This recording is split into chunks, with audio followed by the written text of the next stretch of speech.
Hi friends, welcome to my channel ఎవరైనా subscribe చేసుకోకపోతే channel అయితే సబ్స్క్రైబ్ చేసుకోండి, అలాగే లైక్ చేయండి ఫ్రెండ్స్. వినాయకుని విగ్రహాలు అయితే ఫ్రెండ్ పిల్లలు అయితే చేశారు ఫ్రెండ్స్, స్కూల్లోకి తీసుకుపోవడానికంట. చూడండి ఎంత క్యూట్గా ఉన్నాయో, పిండితో చేశారు. అలాగే ఉండ్రాలు కూడా చేశారు, చూడండి చాలా క్యూట్గా ఉన్నాయి.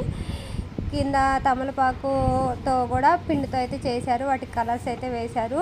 చాలా బాగున్నాయి. నచ్చితే లైక్ చేసి ఛానల్ అయితే తప్పకుండా సబ్స్క్రైబ్ చేసుకొని షేర్ చేసి కామెంట్ చేయండి ఫ్రెండ్స్. బాయ్.